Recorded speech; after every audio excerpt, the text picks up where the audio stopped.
Dios es incondicional, es eterno. ¿Y la bondad? La bondad de Dios. Porque es un atributo. Cuando decimos atributo, quiere decir que está implícito en su carácter.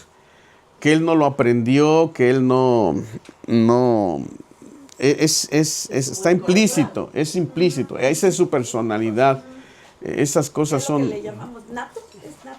Sí, o sea, su naturaleza es esa. Es un Dios de amor, pero también es un Dios de bondad. Pero, por ejemplo, yo quisiera saber qué entienden, en qué diferencia puede haber entre amor y bondad. Bondad. Miren, les voy a decir otra vez el concepto de lo que es el amor de Dios. El amor de Dios es el atributo de Dios por cuya razón desea mantener una relación personal con los que llevan su imagen, y especialmente con los que han sido hechos santos y son con Él en carácter. Ahora, la bondad de Dios es ese atributo en razón del cual imparte vida. O sea, el amor es lo que Él siente por nosotros. A ver si logro darme a entender.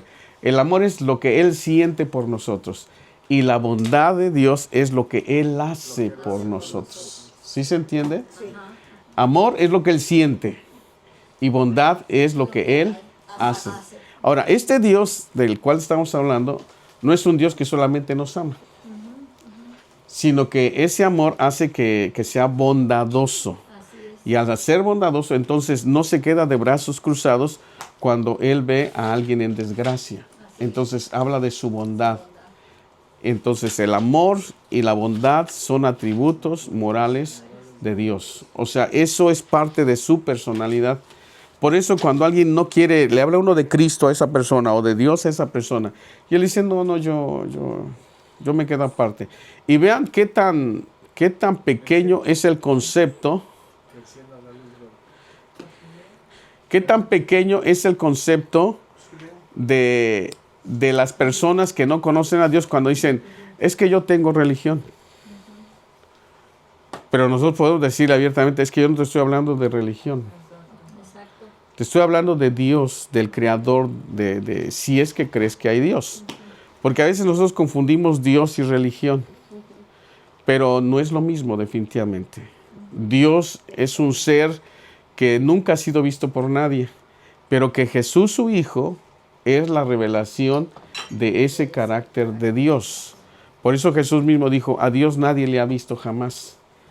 El Hijo que salió del seno del Padre, Él le da a conocer. Así que nosotros tenemos la idea del Dios del Antiguo Testamento. Y muchos de nosotros tenemos una imagen en nuestra mente de que Dios es así como un gigante bien grandísimo que está con un látigo y que solamente está esperando a que nosotros fallemos para empezar a golpearnos. No, esa es una idea equivocada. Ese Dios creador, por todos los atributos que hemos visto, es un Dios misericordioso, fiel, justo. Pero eso es parte de la personalidad de Dios. Ahora, ¿quién nos dio a conocer de una manera más exacta el carácter de ese Dios todopoderoso? Jesús. Jesús. Cuando Jesús dijo en San Juan capítulo 14, verso 1, no se turbe vuestro corazón, creéis en Dios, creed también en mí. En la casa de mi Padre hay muchas moradas, si así no fuera yo se los hubiera dicho. Pero voy pues a preparar lugar para vosotros, y si me fuere, vendré otra vez y los tomaré a mí mismo, para que donde yo esté, ustedes también estén. Ahí está ese versículo. Y el que sigue, hermano. Y sabéis a dónde voy y sabéis el camino. Le dijo Tomás, Señor, no sabemos a dónde vas. ¿Cómo pues podremos saber el camino? Y Jesús le dice en San Juan 14, 6, y Jesús le dijo, yo soy el camino, yo soy la verdad y yo soy la vida. Nadie, escuchen, nadie puede ir al Padre si no lo hace por medio de mí. Entonces, cuando le predicamos a alguien o tratamos de compartirle a alguien y nos dice, es que yo tengo religión, yo puedo decirle, bueno, está bien, tú tienes religión.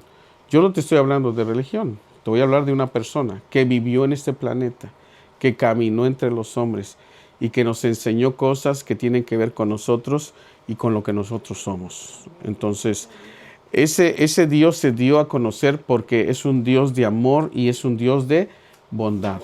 Amor, lo que hace que nos ame, que se relacione con nosotros, pero al relacionarse con nosotros, ¿cómo sería ese Dios que dice te amo y que tiene todo el poder porque con su palabra fueron creadas todas las cosas, ¿cómo sería ese Dios si solamente fuera un Dios de amor, pero no hiciera nada a favor nuestro? O sea que tú estás sufriendo y estás lamentándote y estás en una situación muy deplorable y Él solamente te consta diciendo, yo te amo. Y no hiciera nada por nosotros, pues como que no estaría completo el concepto de Dios, ¿verdad?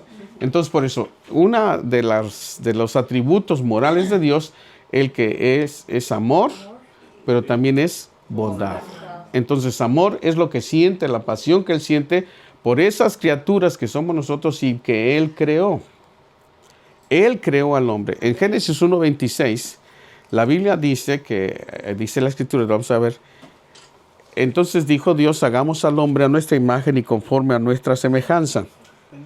1:26. Ahí está. Entonces dijo Dios, ¿qué dice?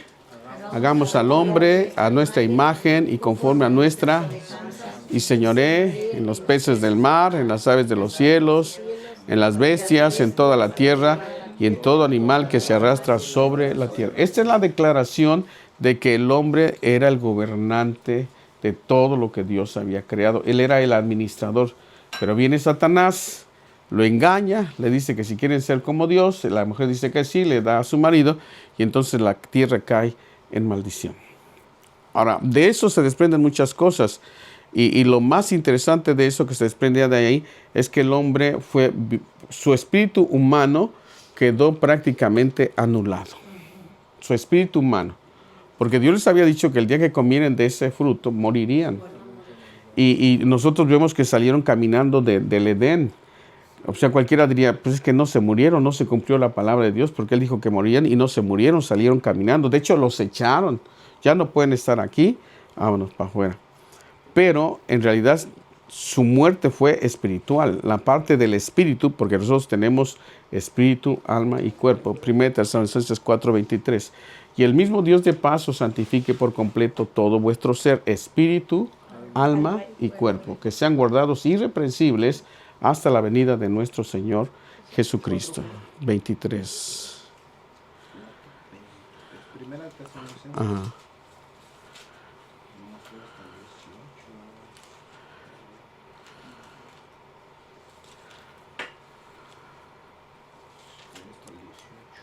Ok, bueno, vamos a continuar. Entonces, esas tres partes de nosotros, el espíritu, el alma y el cuerpo, el espíritu fue anulado. Es decir, el espíritu, cuando Dios creó al hombre, ese espíritu humano tenía tres facultades. 1 Tesalonicenses 4:23. A ver si la tenemos ahí. 4:23. Ah. ¿No tiene? No, tiene hasta 18. Ah, entonces, a ver, entonces si no es... Sí, a ver. Ah, sí. Ahí está, perdón. Me equivoqué en un versículo, en un capítulo. El 5:23, ¿qué dice? El mismo Dios de paz os santifique Por completo. y todo vuestro ser, espíritu, alma y cuerpo, sean guardados irreprensibles para la venida de nuestro Señor Jesucristo. Pero se dan cuenta de que estábamos compuestos y a veces el hombre piensa que solamente somos carne, ¿no? Que esta parte tangible que nosotros vemos y tocamos, que eso somos lo único que somos, pero no, dentro de nosotros está el espíritu, el alma y el cuerpo. Pero el espíritu humano en el Edén perdió las facultades más importantes que tenía, que son tres, ya le hemos dicho muchas veces. ¿Alguien se acuerda cuáles son? Comunión. ¿Qué más? Intuición. Yo no estaba en esa clase, ¿qué dices? Yo no estaba ahí. No, sí estabas. Entonces son tres cosas las que tenía el espíritu humano en el principio. Intuición, comunión y conciencia. Conciencia. Esos tres atributos los tenía el hombre al principio. Entonces con su comunión podía hablar con Dios. O sea, Dios bajaba al huerto del Edén y el hombre hablaba con Dios. Con su conciencia, él sabía que existía independientemente a las otras criaturas, y con su intuición sabía que su origen estaba en ese Dios que bajaba en el huerto. Él decía, Él es mi creador, mi fuente y mi origen está en Él.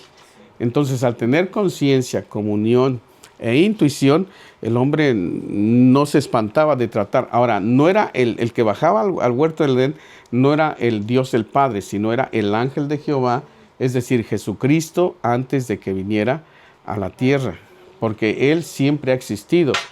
Él siempre ha existido, Jesús siempre ha existido con el Padre.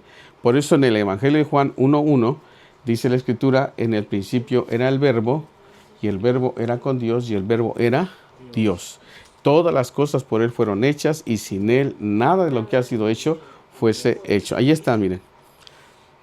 En el 1:1, en el principio era el Verbo, y el Verbo era con Dios, y el Verbo era Dios. Pero si se da cuenta, habla de dos personas, no solamente de una. En el principio era el Verbo, uno. Y este Verbo, sigue hablando del primero, ¿era con quién? Con Dios. Entonces está el Verbo y está, y ahí está el Verbo. ¿Y el Verbo era qué? Dios. Entonces, eso es lo que muchas religiones no entienden, que Jesucristo es Dios. Pero cuando hablamos de la unidad de Dios, que ya la vimos como uno de los atributos de Dios, ese atributo es la unidad. Dios es un Dios trino, manifestado en el Padre, el Hijo y el Espíritu Santo. Y aquí está muy claro, en el principio era el Verbo, está hablando del Verbo. El Verbo es el logos. En el griego, esa palabra que se traduce como verbo, en el griego es logos. Y ese logos significa palabra. Por eso muchas traducciones dicen, en el principio era la palabra. Y la palabra era con Dios, y la palabra era Dios. Pero de esta manera está mejor traducida, porque al decir verbo, es como si, por ejemplo, ¿quién tiene un familiar lejos de aquí? ¿Habría alguien que me diga? ¿Quién? ¿Tu esposa? Ok. Vamos a suponer que Ángel graba un mensaje de voz y se lo manda. Antes se mandaban, por ejemplo, en cassettes. Y te llega un cassette del norte, ¿no? Y le dicen, póngalo para que toda la familia escuche. Y lo pone y ya empieza Ángel a hablar. No, pues ¿cómo han estado, familia? Yo acá me va muy bien. Y empieza a hablar. Y de pronto entra algún familiar y se queda escuchando y les pregunta a todos los que están ahí, ¿quién es? ¿Qué dirían? Es ángel. ¿Qué dirían? Es Ángel. Es ángel. Ahora, ¿realmente es Ángel? Es la voz. La voz. Bueno, vean lo extraordinario de lo que voy a decir. A ver si nuestra mente alcanza. Es muy complejo. Jesús es la voz de Dios. Así es. Pero esa misma voz, o sea, tiene personalidad. Tiene emociones, tiene sentimientos. Por eso es que Jesús, nunca vemos que cuando Él estuvo en la tierra, nunca tuvo que pedir una disculpa y decir, bueno, miren, es que yo dije algo que no debía haberlo dicho, estuvo mal. Nunca. ¿Y saben por qué? Porque Él dijo, todo lo que yo digo es lo que el Padre me dice que yo diga. Entonces es la voz de Dios, pero hecho en forma humana. Él entró a la tierra en forma humana. Vamos a ver primera de Timoteo 3:16 y dice, grande es el misterio de la piedad. Dios fue manifestado en carne. Vean cómo está ahí. E indiscutiblemente grande es ¿qué? El misterio de la piedad. ¿Qué dice? Dios fue manifestado en carne. Pero ¿quién fue el que se manifestó en carne? Jesús, El Hijo de Dios. el Hijo de Dios. O sea, ese verbo, esa palabra de Dios se hizo carne. Así es. Por eso cuando en Hebreos, en el capítulo 10, verso 7, dice, me preparaste cuerpo, he aquí que vengo, oh Dios, para hacer tu voluntad. Y por eso es que Satanás odiaba a Jesús, porque sabía que era Dios mismo. Amén. Porque la voz de Ángel, volviendo al ejemplo de Ángel, o sea, no es Ángel que esté físicamente, pero es la voz de Ángel. Bueno, Jesús es la voz de Dios. Pero esa voz se hizo carne. ¿Y qué dice? Y habitó, bueno, y fue hecho en carne, justificado en el Espíritu, visto de los ángeles, predicado a los gentiles, creído en el mundo, recibido arriba en gloria. Y hay otro versículo más importante que es el Evangelio de Juan 1:14, donde dice, y este verbo se hizo carne. Vean, ahí dice, y aquel verbo que dice, Fue hecho carne y habitó entre nosotros. y vimos su gloria como del unigénito del Padre, lleno de gracia, porque él no hablaba, pues ¿cómo iba a hablar otra cosa si él era la voz de Dios? Entonces no podría producir algo más que no fuera la voz de Dios, o sea, que no fuera lo que Dios quería decir, porque él es la voz de Dios, pero de una manera sobrenatural, tan compleja y milagrosa que es difícil de entender para nuestra mente, pero esa voz de Dios, esa palabra de Dios se hizo carne. Ahora, esta palabra de Dios tiene emociones, tiene sentimientos, tiene intelecto, tiene voluntad, igualito que nosotros. Por eso es que Él nos ama. Por eso es que Él también siente repudio, por ejemplo, contra el pecado, porque va contrario a la naturaleza de Él mismo.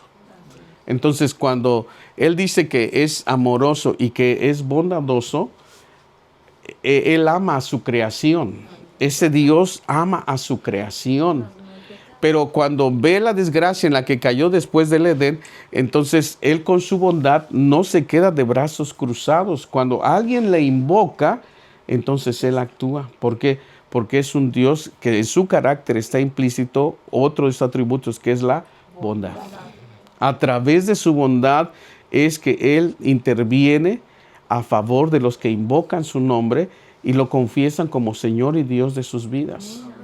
Por eso es que suceden milagros en las vidas de las personas. Ahora, también quiero decir que no todos los milagros que se operan en el mundo son milagros que provienen de Dios. Definitivamente no. Hay milagros que también suceden. ¿Y qué es un milagro? Es la incursión de una fuerza sobrenatural en el transcurso de las cosas normales. Entonces, cuando algo interviene y transforma esas circunstancias, eso es un milagro.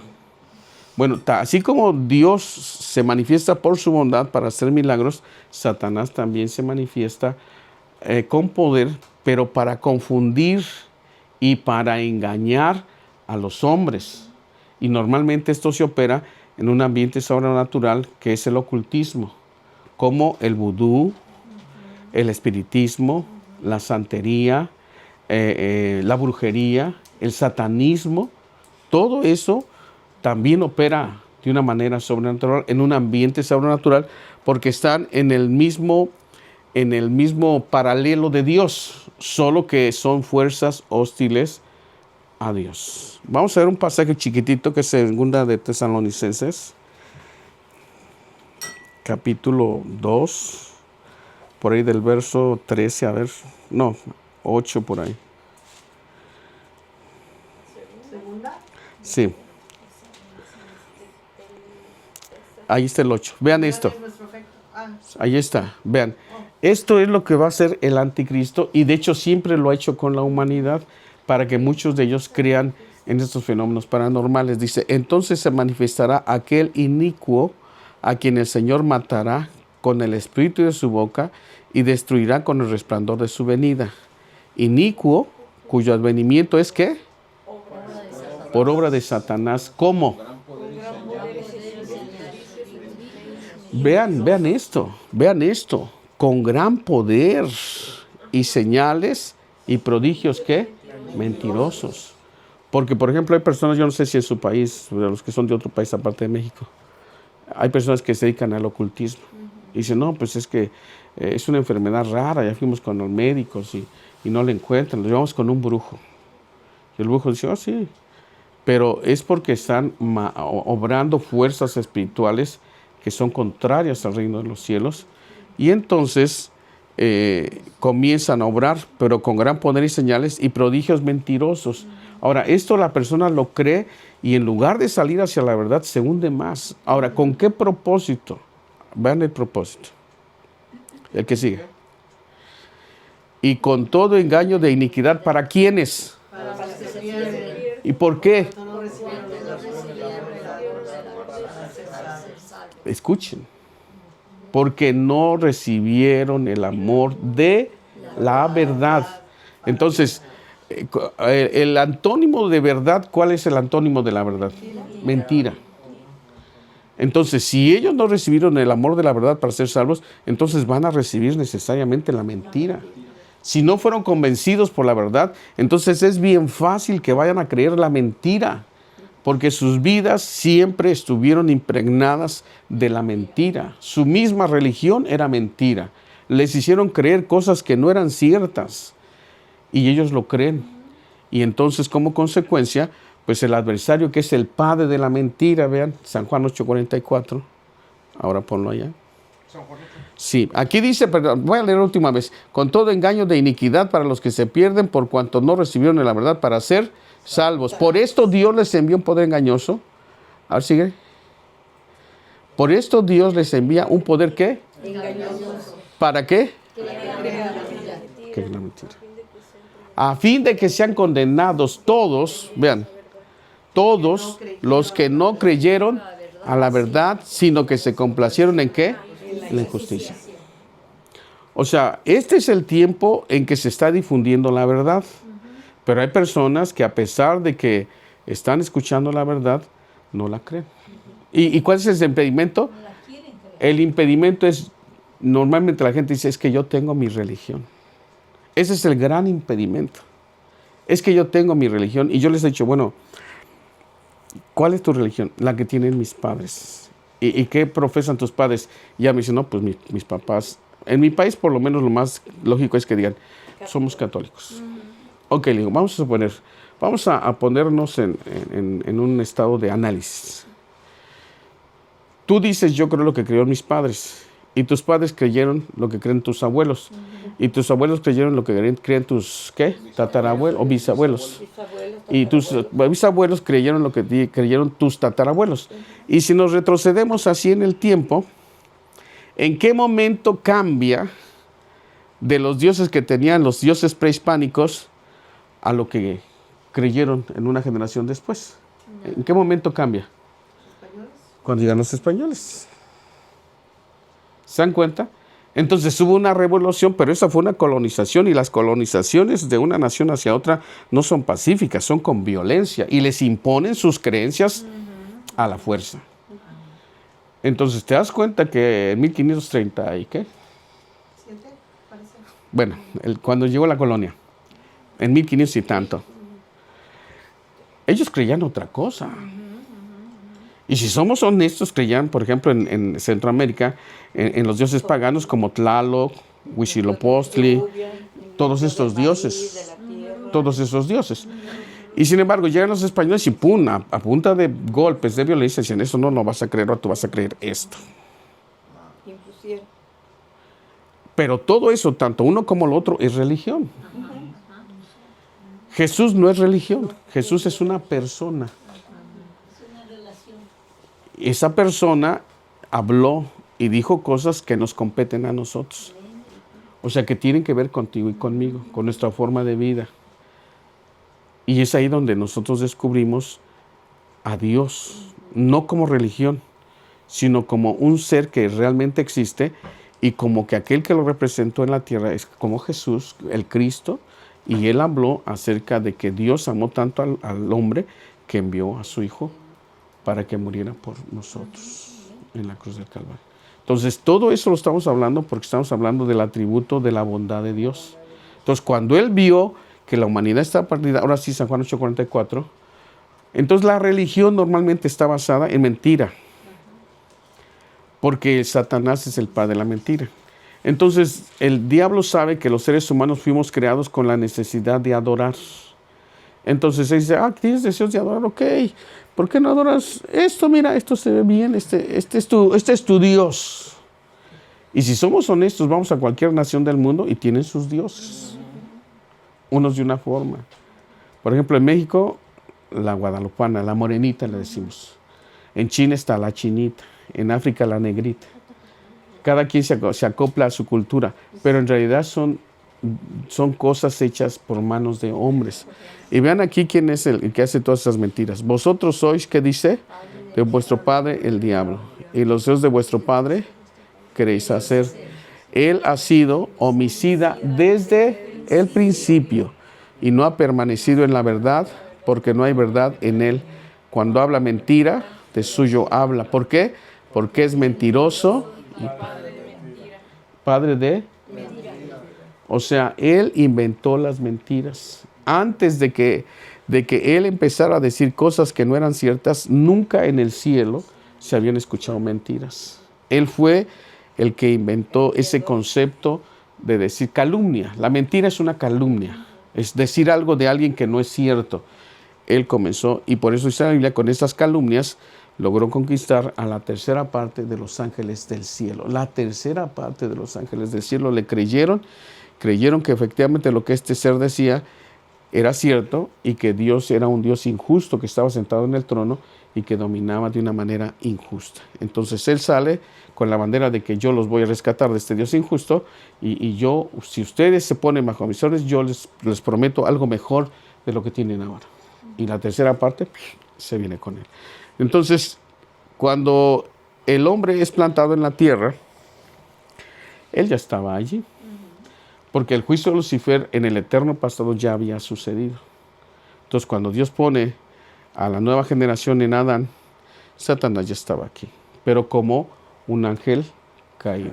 Porque en el juicio de Lucifer, Dios lo echó del tercer cielo y cayó en la tierra. Y de ahí que cuando Dios reconstruye el planeta después del caos que generó la rebelión de Lucifer, esto ya lo vimos creo que un poquito el domingo, la rebelión de Lucifer, vamos a ver en Jeremías 4:23, vean cómo quedó el mundo después de la rebelión de Satanás y que Dios tiene que volverlo a componer. Jeremías 4:23.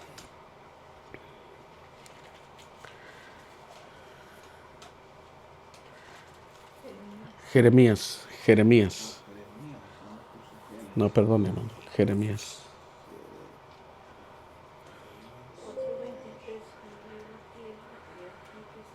Dice, y vi.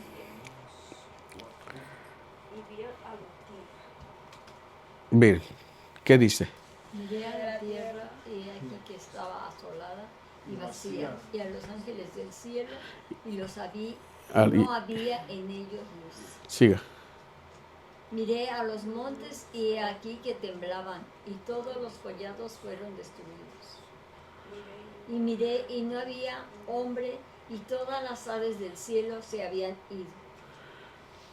Y miré aquí el campo fértil era un desierto, y todas sus ciudades eran asoladas delante de Jehová, delante del ardor de su ira. Eso fue lo que sucedió en el juicio de Lucifer.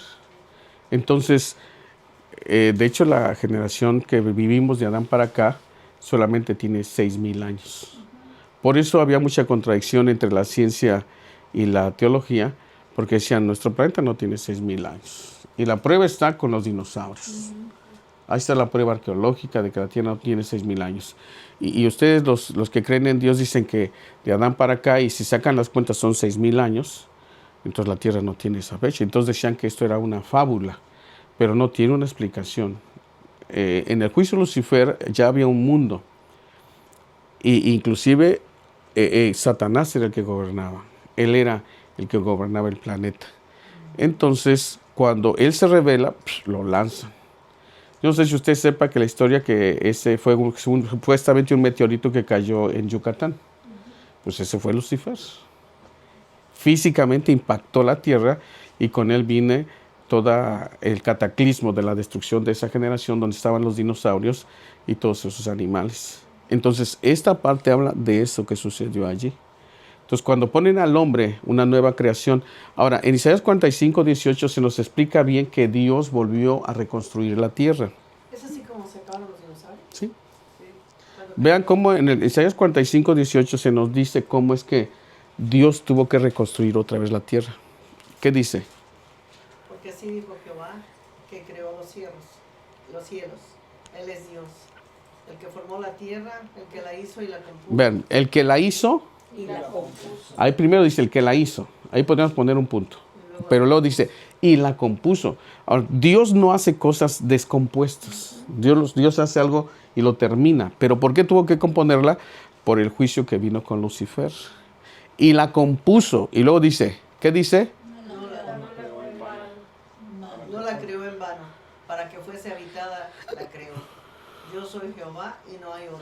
Ahora, vean, en Génesis 1 y 2, dice, en el principio creó Dios los cielos y la tierra. Pero para el versículo 2 dice, y la tierra estaba desordenada y vacía. Pero habla de una distancia entre el versículo 1 y el versículo 2 pueden ser, le llaman aiones de años, aiones, o sea, Siglos y siglos. siglos y miles, quizás millones de años. Porque la tierra fue creada completa, con un propósito. Dice la Biblia, Dios la creé y para que fuese habitada. Entonces, desde que Dios la creó, fue habitada. Pero en el juicio de Lucifer, vean ahí, en el principio creó los cielos, Y la tierra pero luego en el versículo 2, y la tierra estaba, ¿qué? desolada y vacía. Y las tinieblas. Estaba sobre la faz del abismo. Y el Espíritu de Dios se movía sobre la faz de las aguas. O sea, el Espíritu Santo monitoreaba la superficie de la tierra. Porque Lucifer había sido juzgado y cuando él fue lanzado a la tierra, vino el cataclismo. Esa generación donde estaban los dinosaurios, porque también fueron ciudades. Usted vea un poco de arqueología y encuentran ciudades que sabrá Dios de cuándo son. Inclusive hay cosas que están enterradas a muchos metros de distancia, a lo mejor cientos de metros.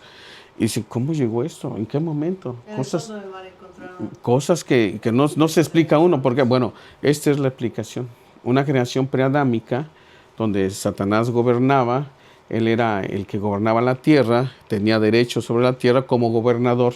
Entonces cuando viene la recreación y ponen a Adán, pues él dijo, otro está gobernando y no soy yo, y yo era el bueno aquí. Entonces por eso es que él odia la creación, porque cuando él se rebeló, fíjense, y lo echaron a la tierra, él desde el principio quería la tierra para gobernar él, que siguiera siendo como la máxima autoridad en la tierra.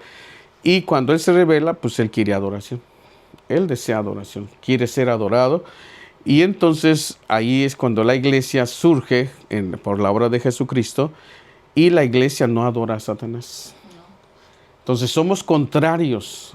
Él quiere adoración y nosotros no lo adoramos. Cuando nosotros cantamos, cuando oramos a Dios, cuando le rendimos nuestras vidas, pues Él nos odia.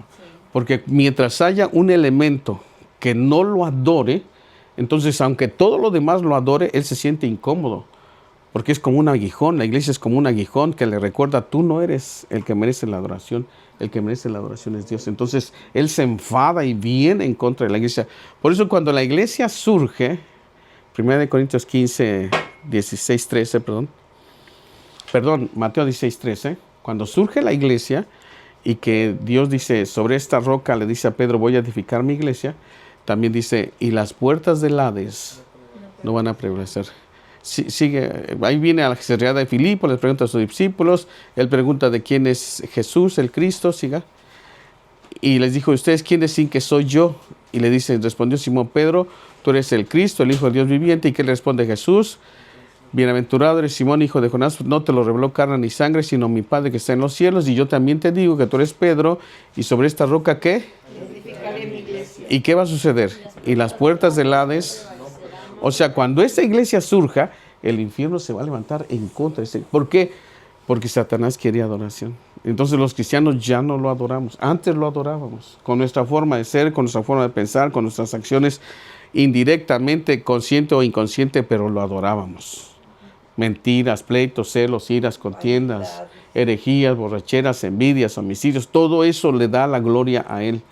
Y la humanidad completa está bajo Él. Los únicos que no estamos bajo su custodia, bajo su poder, es la iglesia. Somos los únicos. 1 Pedro 5:19 dice, y sabemos que somos de Dios, pero el mundo entero está bajo el maligno. Vamos a ver. 1 Juan 5:19. Ajá. 1 Juan. Ajá. A ver si estamos en lo correcto.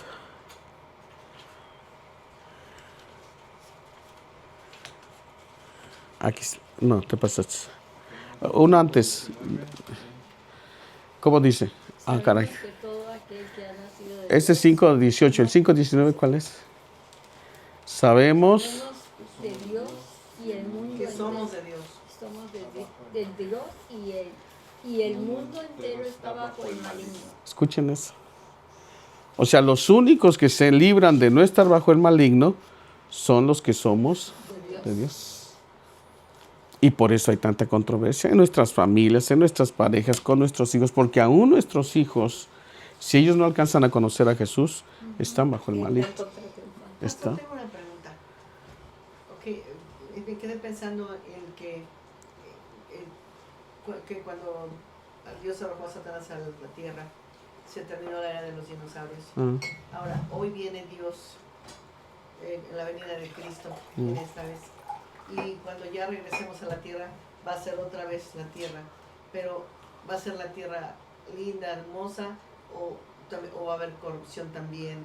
No, la Biblia dice, precisamente la tierra es el campo de batalla para derrotar finalmente a Satanás. Okay. La tierra, por eso cuando Jesús entra al mundo, en Hebreos dice, siéntate a mi diestra hasta que ponga a tus enemigos por el estrado de tus pies. O sea, todo este tiempo, Dios a través de la iglesia está demostrándole a Satanás que él no merece la adoración. Y la iglesia se rehúsa a adorarlo. Entonces luchamos porque él quisiera que volviéramos a estar bajo su yugo. Quisiera. Pero finalmente aquí en la tierra, que fue donde comenzó su rebelión, aquí es donde de hecho fue vencido aquí. Cuando en Génesis 3.15 comienza la primer profecía, pondré enemistad, le dicen a la serpiente, Génesis 3.15, pondré enemistad entre tu simiente y la simiente de la mujer. Tú le vas a herir en el calcañar y ella te va a herir en la cabeza. Entonces estaba diciéndose que de esta misma generación de hombres que él había llevado a pecar, de esta misma generación, Dios iba a usar a una mujer para que esa mujer le quitara todo el poder que él había adquirido. Y ahí está, miren. Pondré enemistad entre ti y la mujer, entre tu simiente y la serpiente y la simiente suya. Esta te herirá en la cabeza y tú le herirás en el calcañar. ¿Qué es calcañar? En la parte de aquí atrás. Entonces, fue la primera vez. Y entonces viene Jesús, y este Jesús, al morir en la cruz, vamos a ir a Colosenses capítulo 2, verso 13, 14 y 15. Y vean lo que hizo Jesús. Todo esto habla de la bondad de Dios, por eso estamos hablando de esto. Vean qué dice. Alguien lea fuerte y claro. Y a vosotros estando muertos en pecados y en la incircuncisión de vuestra carne, os dio vida juntamente con él, perdonándonos todos los pecados. Siga. Anulando el acta de decretos que había contra nosotros, que nos era contraria, quitándola de en medio y clavándola en la cruz. Siga. Despojando a los principales y a las potestades, los exhibió públicamente, triunfando sobre ellos en la cruz. O sea, este Jesús vino a quitarle el poder que él le había robado al hombre. Entonces, cuando termine la gran tribulación, Satanás será apresado. Apocalipsis capítulo 20, verso 1. 21. Satanás será apresado. De hecho, ya lo echaron del cielo, pero todavía ahorita tiene acceso al cielo. Pero después de la gran tribulación, miren lo que sucede. Y vio un ángel, alguien lea otra vez. Un ángel que descendía del cielo con la llave del abismo y una gran cadena en la mano. Y prendió al dragón, la serpiente antigua, que es el diablo y Satanás, y lo ató por 1000 años. Y lo arrojó al abismo y lo encerró y puso sus sellos sobre él para que no engañase más a las naciones hasta que fuesen cumplidas 1000 años. Y después de esto debe ser desatado por un poco de tiempo. Siga. Y vi tronos y se sentaron sobre ellos los que recibieron facultad de juzgar. Y vi las almas de los decapitados por causa del testimonio de Jesús y por la palabra de Dios, los que no habían adorado a la bestia ni a su imagen y que no recibieron la marca en sus frentes ni en sus manos y vivieron y reinaron con Cristo 1000 años. O sea, somos nosotros. Amén. Eso ya es el final de Satanás. No. No, todavía. Pero lo van a soltar. Después de cuando la iglesia ya haya reinado con Cristo 1000 años, donde el señorío de Cristo, porque Él va a reinar, y nosotros los cristianos o los hijos de Dios de todas las edades vamos a reinar con Él. Pero cuando se acaben esos 1000 años, Satanás será suelto otra vez. Y él viene y engaña otra vez a las naciones.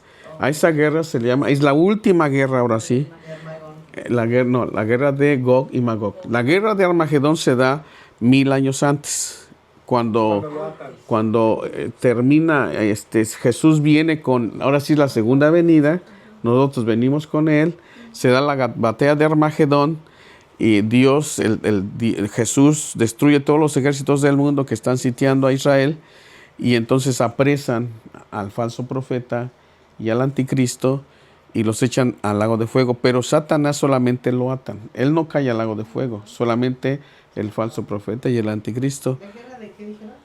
¿Perdón? De Gog y Magog. Gog y Magog. Y esa guerra es la guerra de Gog y Magog, donde ahora sí Satanás vuelve a reunir a todos los ejércitos del mundo y pelean en contra de en este caso, de la ciudad santa o el lugar que es Jerusalén. La Nueva Jerusalén todavía no desciende. En ese entonces todavía está la Jerusalén natural, normal de ahorita, pero nosotros sí ya estamos ahí porque regresamos con Jesús, el campamento de los santos. Y en esos momentos se suelta Satanás, va a las naciones del mundo y otra vez los prepara para querer guerrear ahora en contra de la ciudad de Dios aquí en la tierra. Y entonces ya Dios el Padre toma la decisión y ahora sí elimina a todos los ejércitos del mundo y Satanás ahora sí ya va al lago de fuego. Ya, esa es la finalidad, el fin de todo su poder de Satanás. Y entonces Dios crea cielos nuevos y tierra nueva. Cielos nuevos y tierra nueva, donde mora la justicia. Vamos a ir a Apocalipsis capítulo 21. ¿Cuál? Apocalipsis 21. Sí. ¿Desde el 1? No, 21, después del 13. A ver. Un poquito antes. Oiga, pastor, toda la humanidad ahorita es Otro descendiente más. de Noé. Ahí está ahí. Vean, aquí comienza, toda la humanidad es descendiente de Noé, sí. Sí. Sí, después del diluvio, cuando nada más quedan, pues en este caso, los hijos de Noé, Sem, Cam y Jafet, sus esposas, y Noé y su esposa. Ya fueron, pero ya Noé y su esposa ya no tuvieron más hijos. Ahora se pobló por los 3 hijos de Noé. Entonces nosotros de alguna forma somos de alguno de ellos. Esto es lo que pasa después de esa guerra de Gog y Magog. ¿Qué dice? A ver, alguien lea.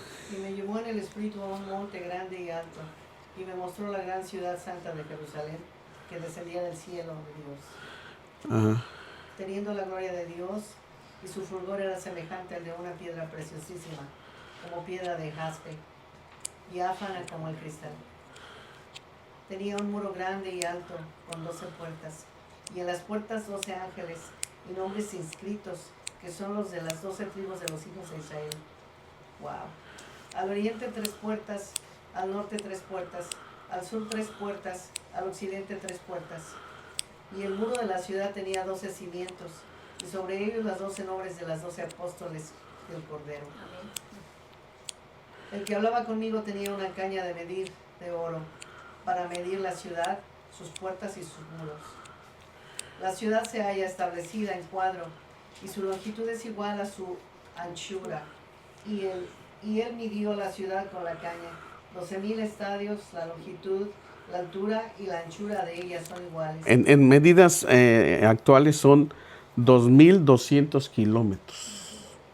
2,200 kilómetros de ancho, 2,200 kilómetros de alto y 2,200 kilómetros de largo. Porque es un cubo, es como si fuera un cubo. 12,000 estadios. Sí, que equivale a 2,200 kilómetros. La ciudad de Japón es más o menos 8 veces la ciudad de Japón, que es la más grande del mundo. Tokio, me parece. Entonces, imagínense, dicen que podría albergar, si en ese momento bajara o descendiera, como unas 10 veces la población de todo el mundo. Una ciudad enorme. Pero esa ya va a ser situada en un cielo nuevo y una tierra nueva, donde ya Satanás no tenga absolutamente. Siga un poquito más. Midió su muro 144 codos, de medida de hombre, la cual es de ancho. El material de su muro era de jaspe, pero la ciudad era de oro puro, semejante al vidrio limpio. Y los cimientos del muro de la ciudad estaban adornados con toda piedra preciosa. El primer cimiento era jaspe, el segundo zafiro y el tercero agata, el cuarto esmeralda, el quinto Ónice. perdón, no sé cómo se dice, el sexto Cornalina. cornalina, el séptimo crisólito, el octavo berilo, el noveno topacio, el décimo crisopraso, el undécimo jacinto, el duodécimo amatista. No sé, no conozco ninguna piedra que sea jacinto. Las 12 puertas eran 12 perlas, cada una de las puertas era una perla, y la calle de la ciudad era de oro puro, transparente como vidrio. Y vi en ella Y no vi. y no vi en ella templo, porque el Señor Dios Todopoderoso es el templo de ella y el Cordero. Amén, amén. La ciudad no tiene necesidad de sol ni de luna que brillen en ella, porque la gloria de Dios la ilumina y el Cordero es su lumbrera. Qué bonito. Y las naciones que hubieren sido salvas andarán a la luz de ella, y los reyes de la tierra traerán su gloria y honor a ella. Sus puertas nunca serán cerradas de día, pues allí no habrá noche. Y llevarán la gloria y la honra de las naciones a ella. No entrará en ella ninguna cosa inmunda o que hace abominación y mentira, sino solamente los que están inscritos en el libro de la vida del Cordero. Amén. Siga, siga. Ya. Ok, está bien. El 22, a ver qué dice. Después me mostró un río limpio de agua de vida, resplandeciente como cristal, que salía del trono de Dios y del Cordero. En medio de la calle de la ciudad y a uno y otro lado del río estaba el árbol de la vida, que produce 12 frutos, dando cada mes su fruto, y las hojas del árbol eran para sanidad de las naciones. Y no habrá más maldición, y el trono de Dios y del Cordero estará en ella, y sus siervos le servirán. Amén. Y verán su rostro, y su nombre estará en sus frentes. ¡Wow! Gloria a Dios. ¡Qué bonito! No habrá allí más noche, y no tiene necesidad de luz de lámpara, ni de luz del sol, porque Dios, el Señor, los iluminará, y reinarán por los siglos de los siglos. Amén. Y me dijo, estas palabras son fieles y verdaderas, y el Señor, el Dios de los espíritus de los profetas, ha enviado a su ángel para mostrar a sus siervos las cosas que deben suceder pronto. Hasta ahí nada más. O sea, toda es la bondad de Dios resumida, ¿no? En pocas palabras. O sea, nosotros tenemos un destino eterno. Es muy triste pensar que haya personas que, por eso cuando vemos a alguien que se afana así muchísimo en la vida, decimos, ¿para qué? Tampoco estoy diciendo que seamos conformistas, ¿no? Procuremos vivir lo mejor que se pueda y trabajemos, pero sin olvidarnos que hay que darle tiempo a nuestra relación con Dios. Porque al final de todo es lo único que vale la pena. Lo demás es, dice Eclesiastés, es vanidad, De vanidades. dijo el predicador, todo es vanidad. Y sí, porque cuando vas a una fiesta, ahí es donde todo el mundo luce. Este es el último carro que me compré, este es el último reloj, las joyas, todos bien enjollados y cada quien va y presume.